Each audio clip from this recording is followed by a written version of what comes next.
Again, my name is Erin Doyle. Venture Starters is thrilled to introduce our very first lecture series speaker with Q&A. As Mark had shared, the Q&A will be at the end, so please hold your questions and we will be sure to have them answered. Dr. Robyn Odegar is going to be our speaker tonight as she talks about take out the head trash, how to fight those demons keeping you awake at 3 a.m. A little background on Dr. Robyn Odegar. She is affectionately known as the mental MacGyver. She has 15 years of experience as a high-performance business psychologist and professional confidant to founders and executives from startups through exit. She's a former competitive beach volleyball player and did her graduate work in business psychology with a concentration in high performance. She's given a TEDx talk, authored, co-authored, or contributed to 7 books, and created the 5-point paradigm for creating success out of chaos, specifically to help her clients reach and maintain cutting-edge performance. She adores intellectual stimulation from a good conversation, so the Q&A will be fantastic. And in her spare time, she reads astrophysics for fun, she hikes, tends to her garden of way too many houseplants, and trains her dog Nebula to do circus tricks. With that being said, it is now time to hand over the virtual mic and hear her inspiring thoughts. Welcome, Dr. Robyn Odegar. Thank you, Erin. I appreciate it very much. That's wonderful. I will put my information in the chat now. I'll do it again later. If you want to put your Zoom on speaker mode or pin my video, that'll let you see me throughout. And you don't have to worry. I am going to be putting stuff in the chat, resources in the chat. But if you cannot access the chat for some reason tonight, you can reach out to me on LinkedIn. I will email you all of the resources that I'm going to be sharing tonight. So my goal tonight is perhaps to remind you of something you already know, but aren't utilizing as well as you could be, or maybe even share something you haven't thought about before. If you read the intro to this, you know we're going to talk about demons. Why do they always happen at night? What are the 2 types of fear that are contributing to the problem? What are the most common types of self-sabotage I see when I work with founders and executives from startup to exit and beyond? There are 4 types of self-sabotage that are the most relevant. I'm going to share those with you. And we're going to close with some ideas to help you improve your ability for critical thinking. I am not going to be using slides, so you don't have to worry about looking at PowerPoints. I have one thing I'm going to show you on the flip chart later. You don't have to be able to read it. I'm going to walk you through it. You just have to be able to see the color. So don't worry about that. It's going to be perfectly fine. Because we're a large group, like Erin said, we're going to do the Q&A at the end. If you have a question as we go through, you can send it in the chat. If you send it directly to me in the chat, it'll come up red so that when I scroll back through, I'll be able to find it. So you can do that. And I'm hopeful that we're also going to be able to have time to have a discussion at the end too. So if you have questions, put them in the chat directly to me so I can find them. And then we'll also do a Q&A at the end. So with all of that, let me tell you a little bit about what I know about you. You're on a journey of very complex and competing priorities. You likely feel isolated and intellectually lonely. If you have a board, your team, or you have investors, you can't talk to them about your concerns and your stressors, because if you get a vote of non-confidence, that's going to be deadly to your idea. You don't want to take your ideas home because work stress just leads to a bad night for everyone. When I first started my business, I tried talking to my sister about how hard it was and the challenges I had and the issues that I wanted someone to talk to. And her answer was always the same. She said to me, "Robyn, if it's that bad, just get a job." And I was like, she clearly did not understand what I was trying to do. And so I kept it to myself, probably like you do. And I felt like I can do this. I can carry it. I'm okay, I'm resilient, and it gets heavier and more isolating and more exhausting. And there are days you have to force yourself to just push through. And as long as you keep yourself really, really busy, the head trash stays quiet during the day. Now, when I say head trash, Everyone, every client I've ever said it to is like, oh yeah, head trash. I know what that is. But I'm wondering for you, what does that mean for you? If you could put something in the chat that says, when I say head trash, what comes up for you? Is it words? Does your brain talk to you? Is it feelings? Is it anxiety? Disorganized thoughts? Love that. Chaos? Yes. My website says creating success out of chaos. Yes. Anxiety, maybe? Keeps me up at night. Stress? Dread? Oh, dread's a big one. Barely suppressed panic? Nightmares? Yeah, see, so you guys can see the chat's going by real quick. You are not alone. Like, this happens to all of us, and it's a big deal. And you know what? You may even have song lyrics. I know for me, sometimes my brain is singing, and I'm like, be quiet, please be, I'm trying to sleep here. Just be quiet. So why is it that these demons always show up in the middle of the night? What is it about 3 a.m. that keeps us awake?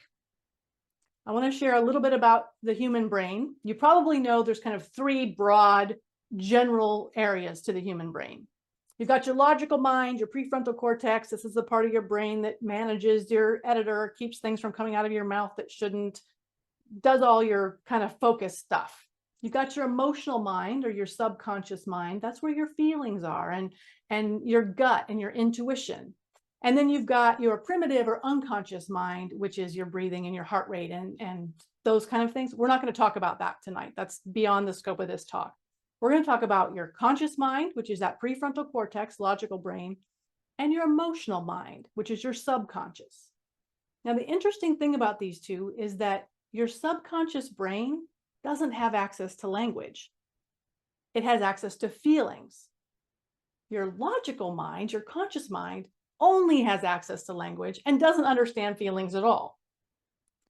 So what happens is your subconscious brain starts spinning and going, and stuff is happening, and it's stressed out. And your logical mind is like, please tell me what's happening. Tell me what's going on. Why are we panicking? And your emotional brain doesn't actually give it anything. So your gut and intuition, which is not always right, sometimes it's wrong, we're going to get into that too, is stressed. And your logical mind is like, I don't know what's going on with you, so I'm going to ignore you. And the night at night is likely the only time that your logical mind is quiet.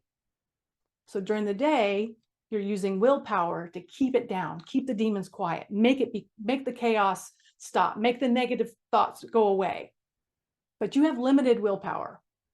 If you've ever been on a diet, you know this, right? Mornings, diets are great in the morning, right? Breakfast, I can eat healthy at breakfast. I can eat healthy at lunch. I can probably even eat healthy at dinner. 8 o'clock at night, who's sitting on the couch eating ice cream directly out of the container, right? Because your willpower just disappears. It just goes away because you've used it up. You have a limited amount of willpower and you've used it up. It's the same thing if you're dealing with people, making decisions, managing stress, or holding down the demons. You run out of willpower. And when it gets quiet at night, that's when your subconscious brain is like, hey, I have an issue.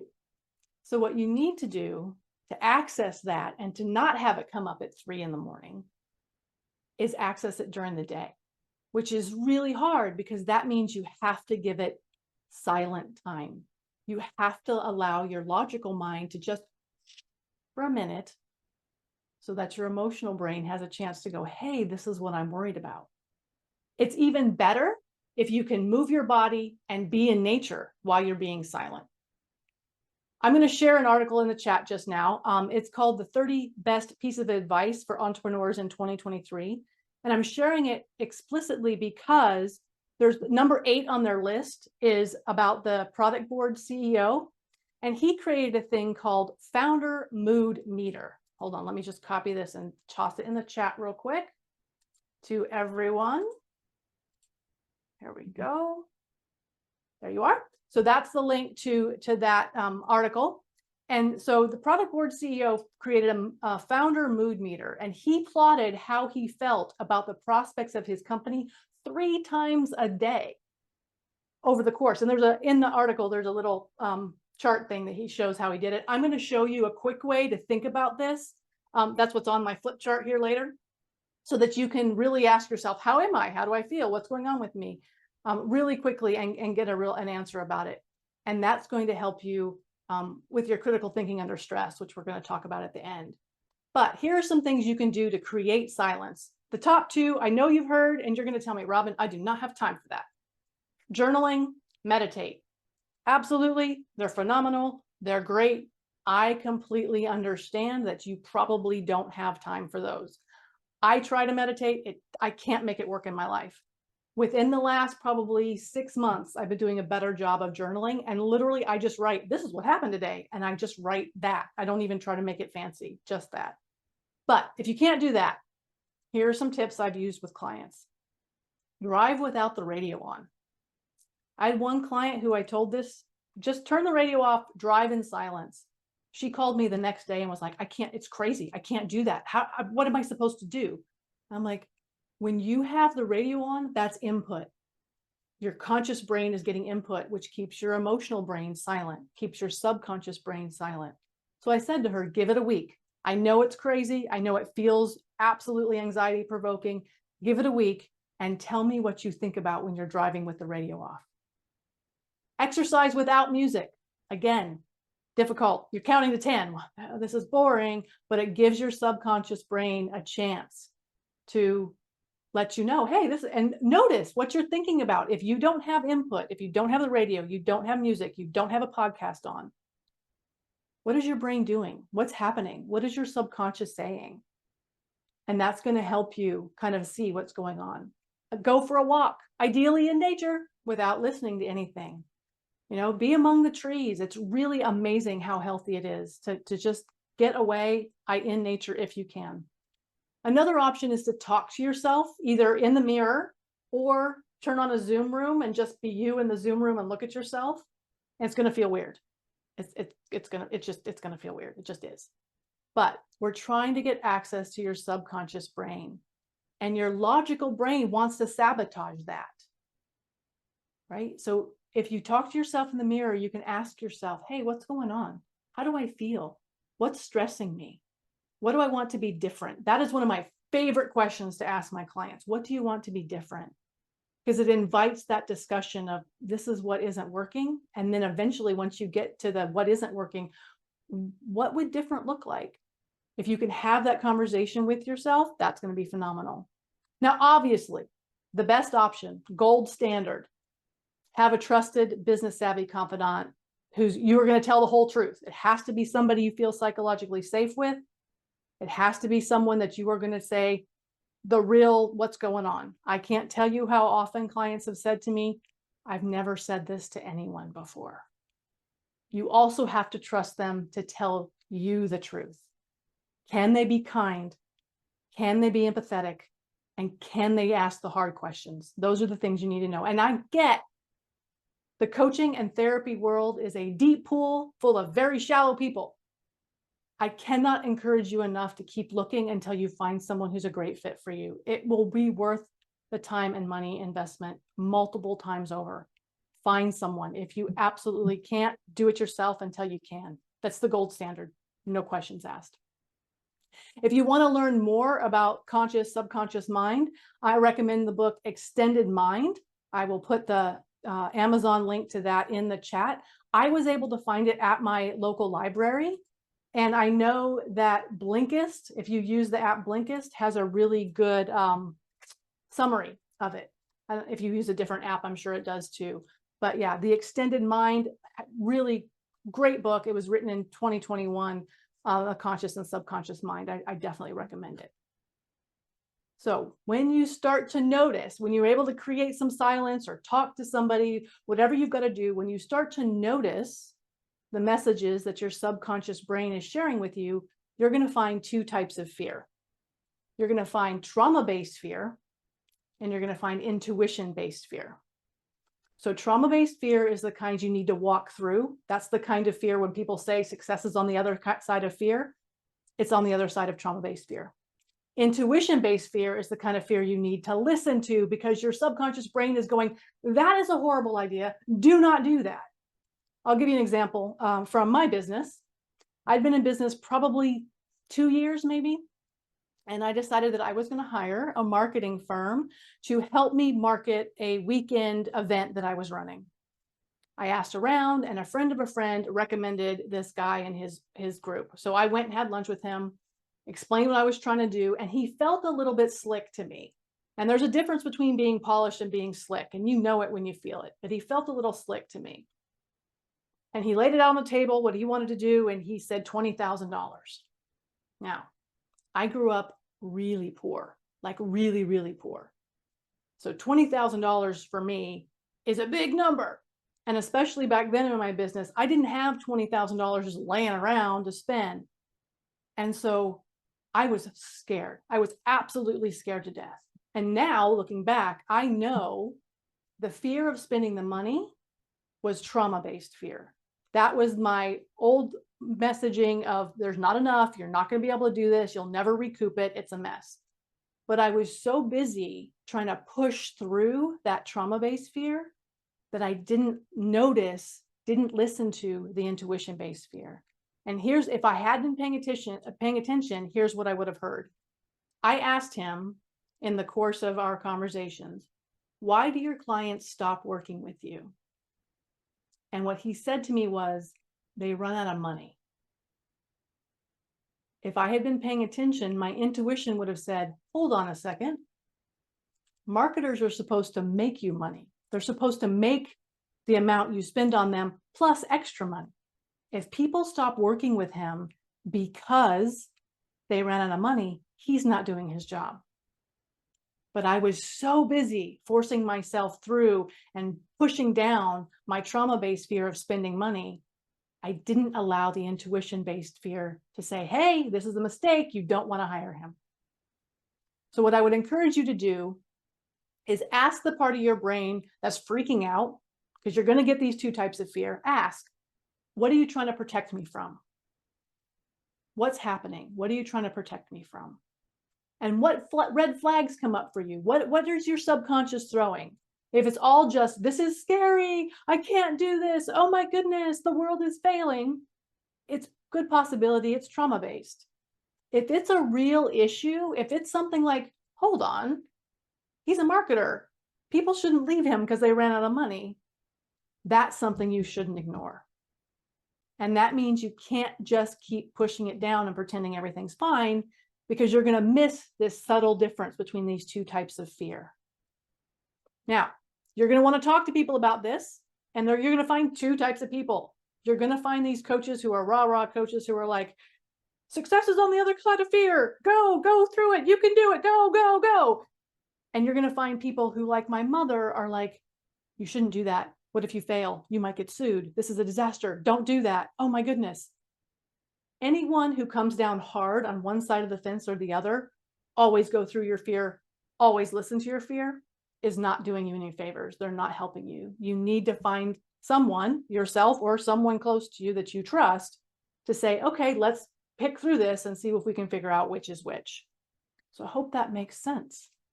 Now, we've come up with why it happens at night and the two types of fear you're likely to come up with. So you're going to come up with these two types of fear, and then you're going to start sabotaging yourself, because that's what we do as high performers. We self-sabotage. I call them psychological barriers, and that's because you likely know what you should be doing, but you aren't doing it. And you can't talk about self-sabotage without starting with imposter syndrome. That's a thing. It just is. And it doesn't matter how successful people are, how much money they have, how many times they've exited, they still run into this imposter syndrome. And imposter syndrome is about having the right level of confidence. How much do I know? Should it be me now? Why should it be me now? Am I this person that should be doing this? And all of these little shoulds that keep happening, why? What are the answers? Why is the answer always no? So you've got to find that demon and figure out what it's trying to protect you from. That's the whole thing with imposter syndrome. Why is my subconscious brain telling me that this is scary? That's the question you have to ask. Why is this scary? And a lot of times it's, I'm afraid people will think badly of me. I'm afraid that I'll fail. And I like to have my clients do a thing called catastrophication, which is a ridiculous psychology word. That basically means let's take it all the way out, as bad as it can go. Assuming that no one dies, everything else is solvable. If there's a risk of someone dying, you have to actually deal with that, obviously. But if you can find your imposter syndrome demon and ask it, what's the worst thing that can happen? Then you can get somewhere. I did a TEDx talk in 2016, I talk about my struggle with imposter syndrome. I will put the link to that in the chat if you want to watch it. It's only 6 minutes long, so you can go check that out. I share some crazy stories about my crazy family. Don't feel bad for me. I've done enough therapy. I'm okay. All right, there you go. So have the right level of confidence, figure out what your demon is trying to protect you from, and then you can move through your imposter syndrome. The second one that I see a lot of when I work with people, research as procrastination. I just need to learn a little bit more and then I'll be ready. Here's the thing. You're going to get run over even if you're on the right track if you just sit there. You have to actually move. So how do you figure out what's good enough? Because anything good enough is better than not at all. If you have a perfectionistic demon, which most high performers do, if you are an entrepreneur and you're out there doing something important and different and on the bleeding edge, you probably have a perfectionistic demon. They're going to want to keep you from launching. If you find yourself in that research loop, I want to ask you, when would you know when you're done? When do you know enough to launch? And I'll share a story about this too. I was once at an event where they were doing TV interviews, and this young woman came running up to me and she goes, "Can you help me? They told me I need to wear makeup and I've never worn makeup in my life." And I'm like, I'm a high performance psychologist. I'm not a makeup expert. What are you talking about? And she says to me, "Your makeup looks good. I know you know what looks good on TV. Can you please just help me?" And at that point, I realized to her in that moment, I was an expert in makeup and I could help her. If I had said, "That's not my expertise. Let me do some research. I'm not sure I'm the right person," she would have looked terrible on camera the next day. As it worked out, we were able to get her some stuff. She was able to be fine. So you are an expert if you've done any research at all compared to someone who's done none. Don't get stuck in this research as procrastination loop. I need to learn more. I can't do it yet. Find that perfectionistic demon and figure out what it's trying to protect you from and go ahead and launch that thing. Let's make it happen. All right. This one is a really hard one for me to talk about because it's touchy, but I cannot in good faith not share this with you. Self-sabotage of the business culture of alcohol and self-medicating. I see it so often. So many people who are successful drink more than they should. They're doing recreational drugs, sex, whatever. They're hiding from their demons by self-medicating. The word moderation doesn't actually mean anything. And I know you're going to come at me. You come at me in the comments. I know. But here's what the word moderation means. Every single client I have ever said to me has ever used the word moderation has said, "Oh, I just do it in moderation." What they've meant is the amount that I do is normal. Anything more than I do is excess. I had one client, big wig CEO, super successful. She drank 2 bottles of champagne a night, one on her way home in her water glass and one with her husband at home. She told me she drank in moderation. I'm not going to get into this in super detail because it's intense and I just don't want it to be the thing we do all night. But I did write an article on LinkedIn recently about this alcohol culture and how in business, everything, oh, business deal went great, drink. Business deal went bad, drink. Everything is drinking. So I'll share that link to the LinkedIn article if you want to learn more about that. You can go and read that article. Feel welcome to reach out to me with your comments about that. So that's in the chat now. And the fourth thing, the fourth self-sabotage that I see most often with entrepreneurs is ignoring your health and your well-being. Not getting enough sleep, not fueling your body correctly with the right healthy foods, not getting enough exercise. And I hear it. I don't have time. Do you have time to have a heart attack? Do you have time to have a stroke?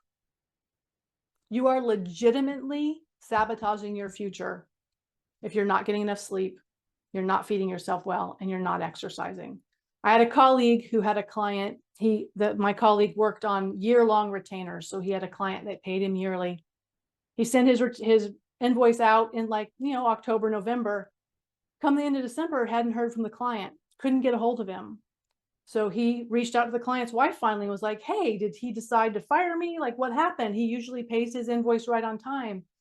And his wife said, he died in a hotel room on a week-long business trip, and no one missed him until he didn't come home, and I called around looking for him.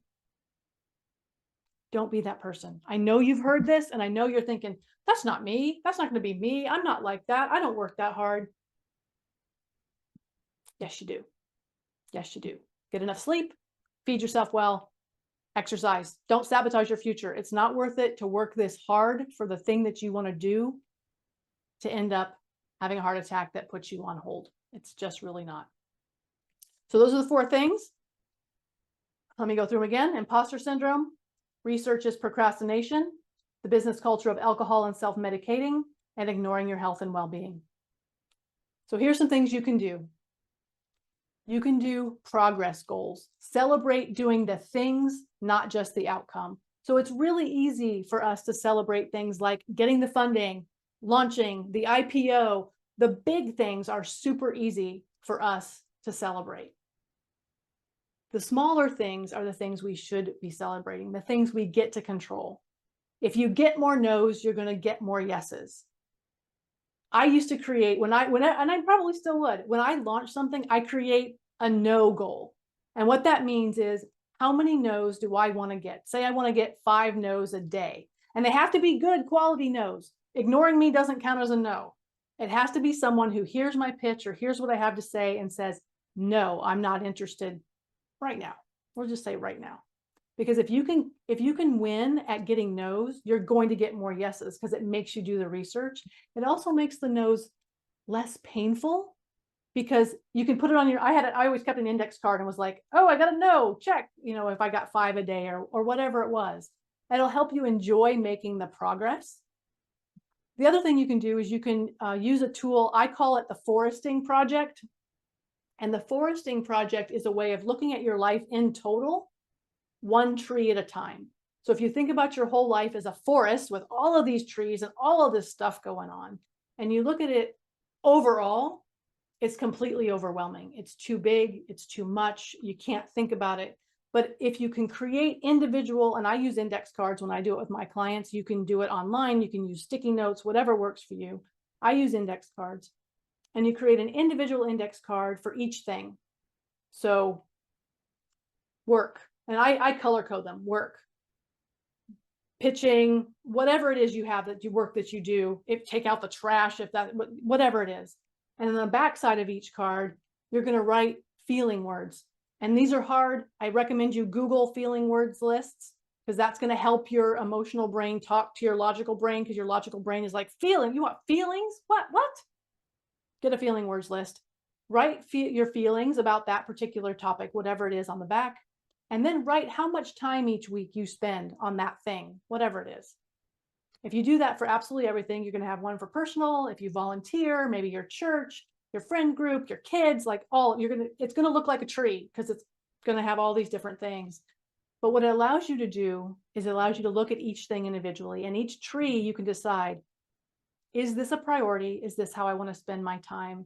And what I can tell you for absolute certainty, if you do this project, you will end up with more time written on the back of all of those cards than there actually is time in the week, because you're going to think you spend more time on each thing than is actually available, which is why you're going to feel overworked, overwhelmed, undervalued, and underestimated.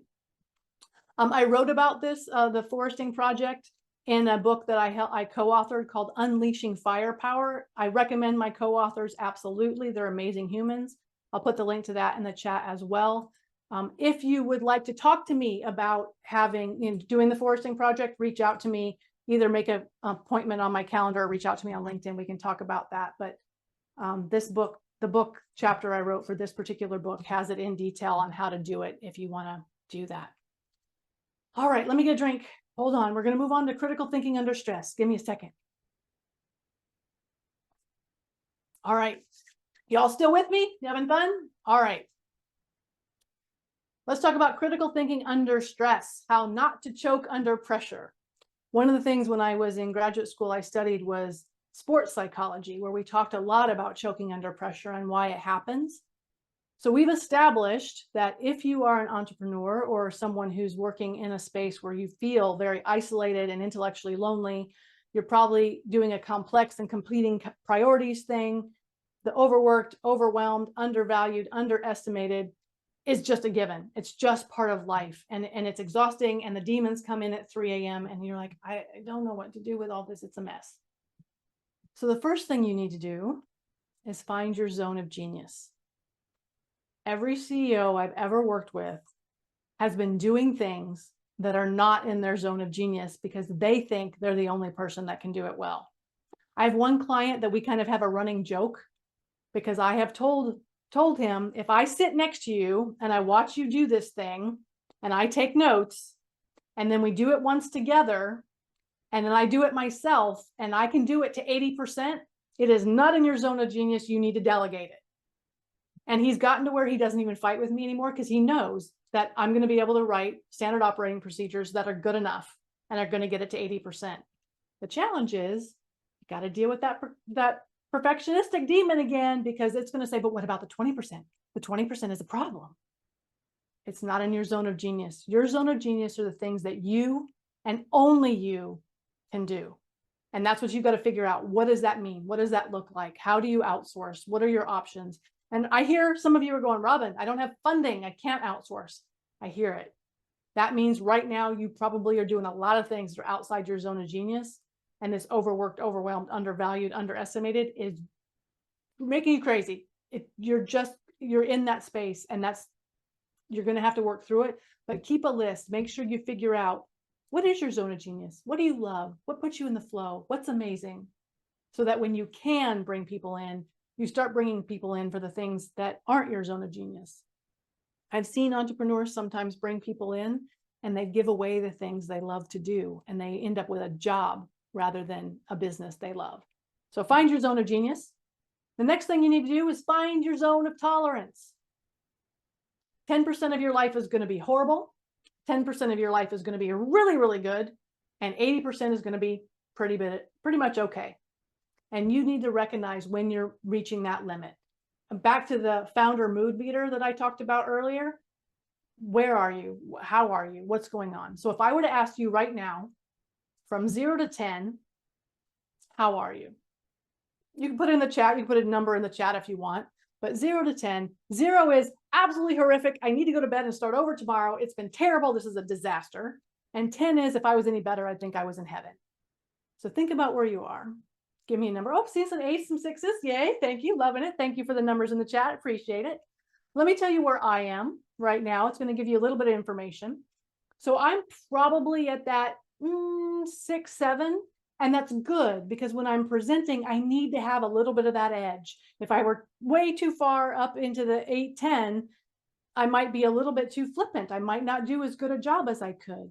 But because I'm coming to the end of the presentation, we're getting ready to do the Q&A here in a little bit. This is my favorite part. I might be pushing into that 7.5 maybe. But that's really good. You have to kind of know, where am I? I'm going to go for 9. Yay. Love the 9 there from Brian. Thank you. Appreciate that. So I'm going to show the traffic light model to you. This particular thing that I'm going to show you comes from a course that I facilitate called Better Conversations.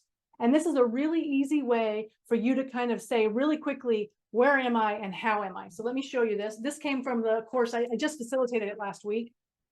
So traffic light model. It's inverted, as you can tell.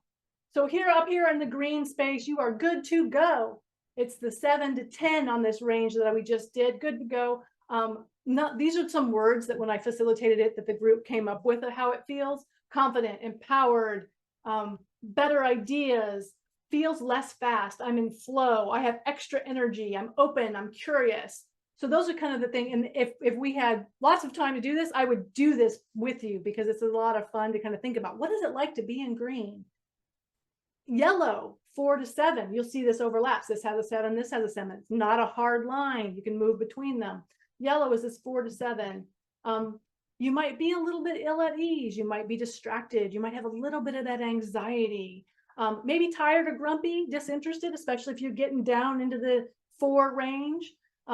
You could go red if something goes wrong. You could go into green if something goes well. So this yellow is kind of a proceed with caution kind of space. And then down here in 0, we've got in red, we've got 0 to 4. These are like easily triggered, frustrated, angry, helpless, shut down, vulnerable. I get stress bumps, somebody told us. Discomfort. My gut doesn't feel good. This is your stop, take a break. Things are not going well if you're down here in red. So what I'm encouraging you to do, if you want to think well, if you want to deal well, be critical when you're under stress, take a second and ask myself, am I green? Am I yellow? Am I red? If you are in red, do not make any decisions. Do not have any conversations. Go for a walk. Get yourself. Red is not a place for you to try and do anything that requires critical thinking. It's not a thing. You've got to adjust before you get to critical mass. If you're in red, don't do it. Interestingly, if you are all the way at the top, if you are in that 10 range, if you are really, really green, you probably shouldn't make decisions either. And that is because when you're in green, your life is so good that your prefrontal cortex is like flying high. We are awesome. This is all good. No worries. And you might not read the contract as well as you should.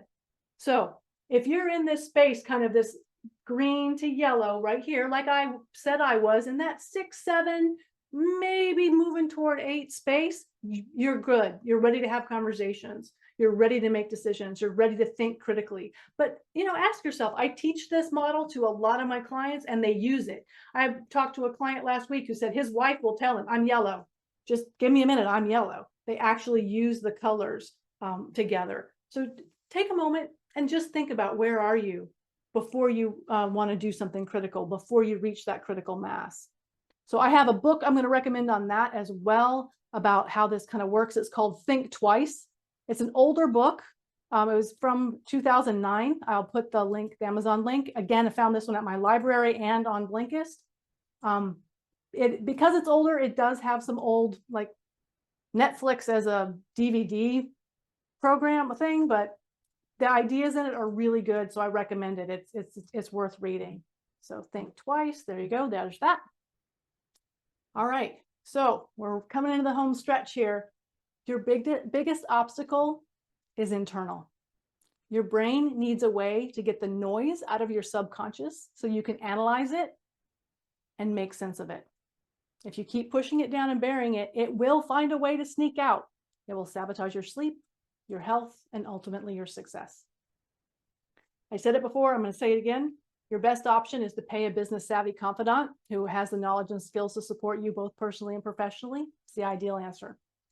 If that's not an option for you right now, make a point to create some silence during your awake time so your subconscious brain can speak. Take notes on what comes up for you.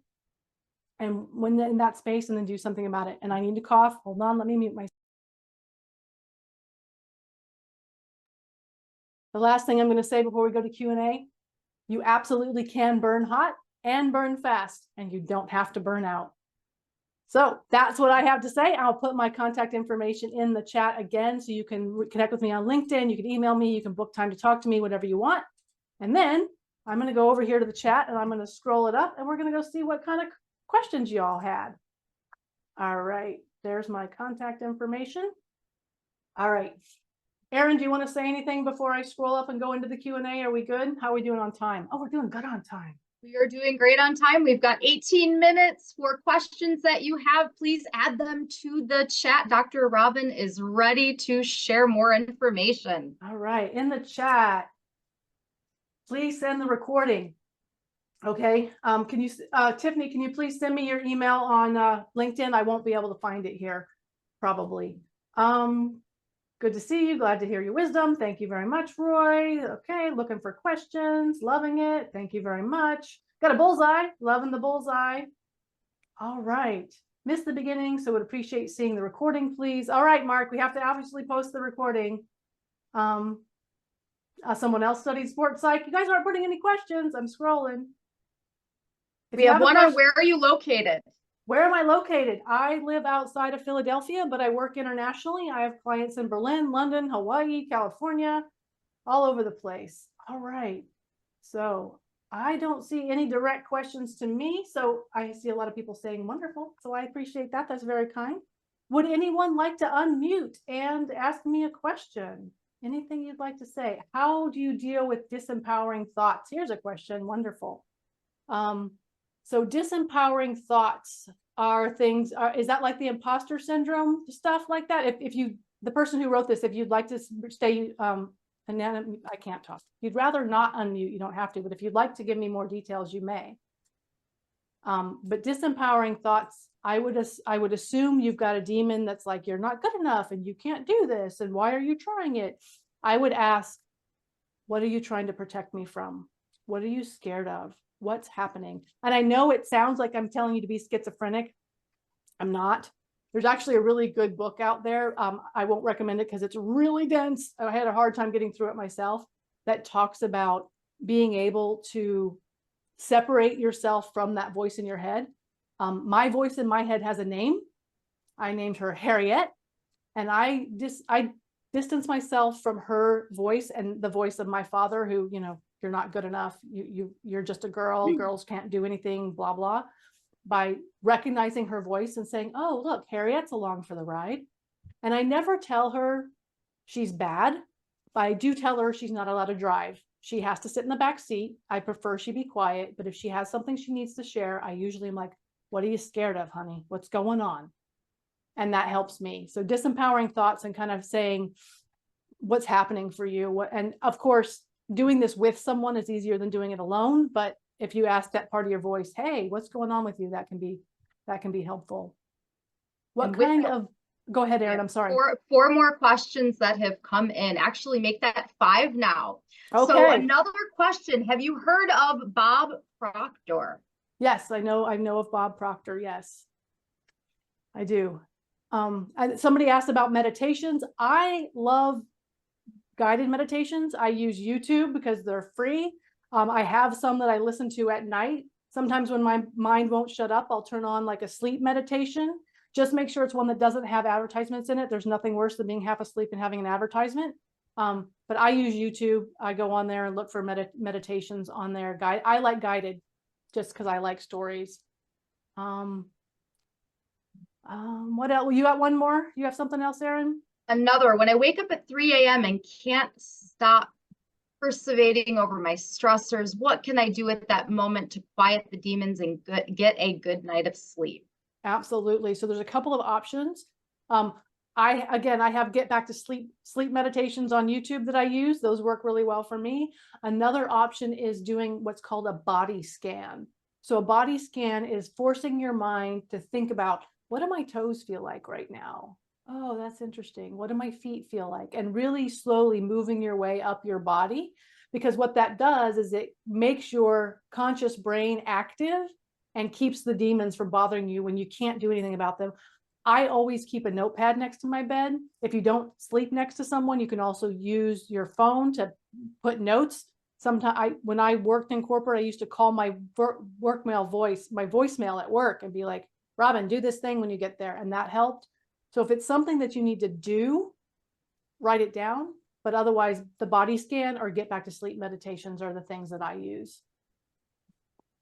Fantastic advice. Another question that came in, do you help executives restructure their work environments to eliminate the stress those structures may create by putting too much responsibility on individual positions?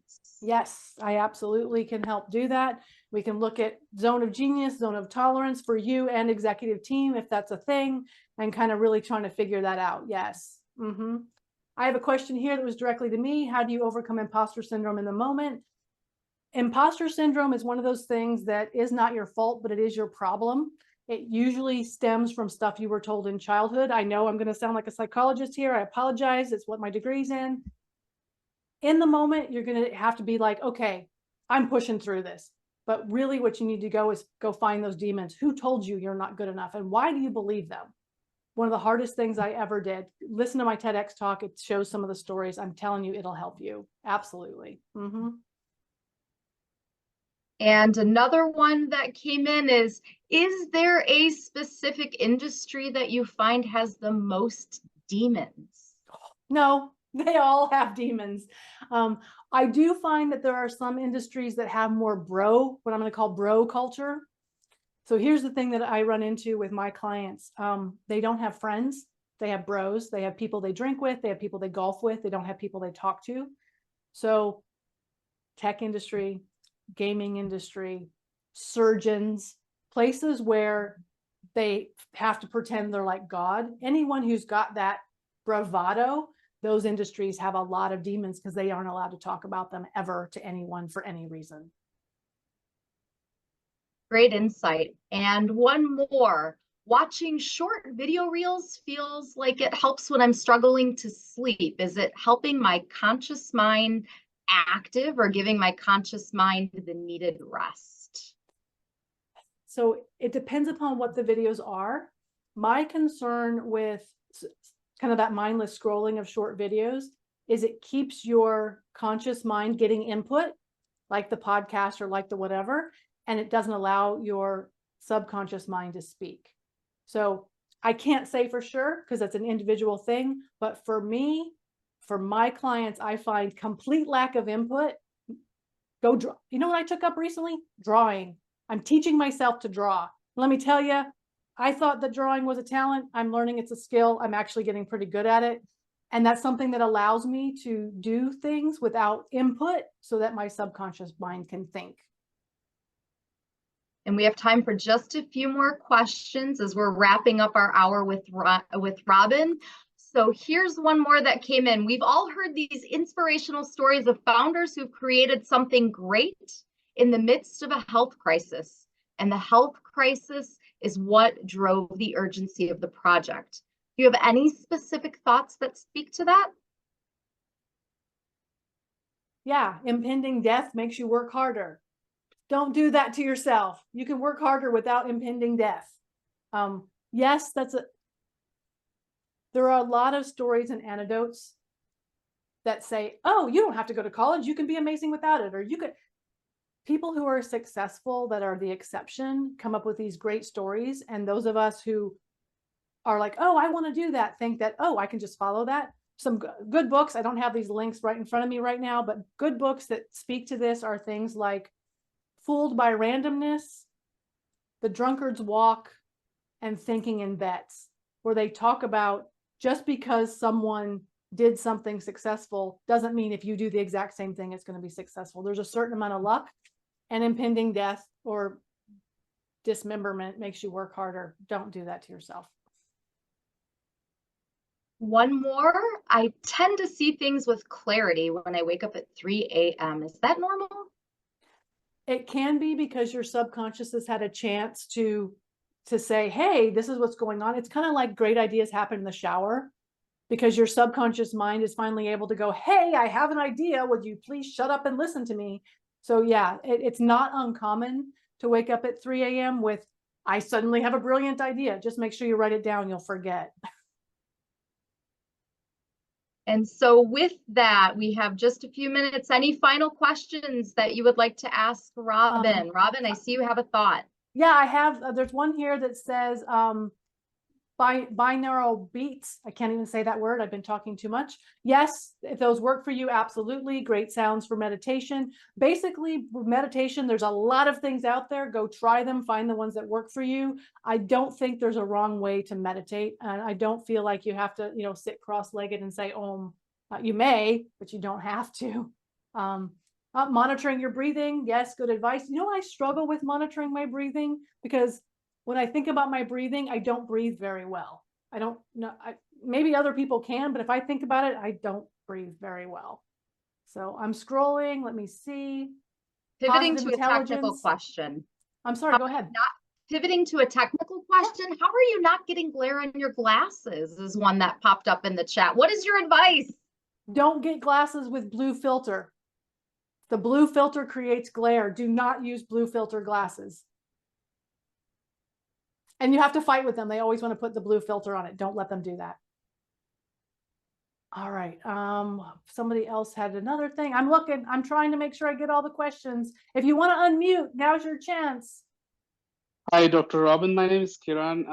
Yeah, I asked a Bob Proctor question. So you mentioned that some people are like on the other extreme of, go through your fears kind of a thing. Mhm. Is he on the extreme positive end? Because I tend to find him really, really interesting, but sometimes it feels like too good to be true. But I'm trying to work on his paradigm shifting model because I know a lot of paradigm, like the conditioning of my brain is coming in my, like you said, your story about your parent or your alter ego speaking to you. That Mhm. happens to me all the time. Whenever I'm opening an email to my potential client, I'm just like already saying, yeah, he's gonna say no, he's gonna say no. Right. Oh, So hate that. know, Yes, so thank you for sharing that. That's absolutely, I will literally avoid opening emails because I'm afraid they're going to say no. So I'll just be like, I'll read it later. Yep, I know that feeling. I do that. I've got a question here about what do you do about stress-mares? If you're having nightmares about stress, you're not managing your stress during the day. Please go find yourself a good therapist, psychologist, coach, somebody, find someone to talk to. If it's that bad, you are not doing well. You need someone to talk to. And my mother says to me, you think everybody needs therapy? And yes, I do. I think it would benefit everyone. Absolutely. Anyone else want to unmute and say hi? Well, I just have to say you done an amazing job. And like I told Aaron, and I said it in the chat, I feel sorry for the next person that has to speak after you because you set the bar extremely high. Oh, thank you, Jason. I appreciate that. I appreciate that very much. Thank you. thanks a lot. Seriously. Yeah, if you again, please connect with me on LinkedIn, use my calendar to get on my to have a chat with me, email me. I'm happy to have conversations with you and share my knowledge. So please do be in touch. Mark or Norma, did you guys have anything you wanted to add in the last 5 minutes? Well, I think you did an amazing job. Also, I'm very impressed and very happy that you were able to share your brilliant thoughts with all of us. And definitely want you to come to Women's Night, which is March 20th, and see if you can just say a few words to the ladies there. And maybe they will also see that they could benefit from talking to you on a personal level at some point. And Aaron, thank you so much for volunteering to do this with us. You are going to make a very exceptional MC host or whatever title we want to call you there, and very happy to have both of you with us. And also for the members who've come to listen to this amazing doctor, please, thank you very much for coming and listening. And I hope that she's helped all of you, because I certainly learned a lot from listening to you, Robyn. So thank you so much, Robyn, for speaking for us tonight. Mark? Absolutely. Again, thank you, both of you. Thanks to our audience for taking a chance and hanging out with the Venture Starters community on a Monday night. I really appreciate all of you. We had a very nice turnout tonight. I'm very grateful.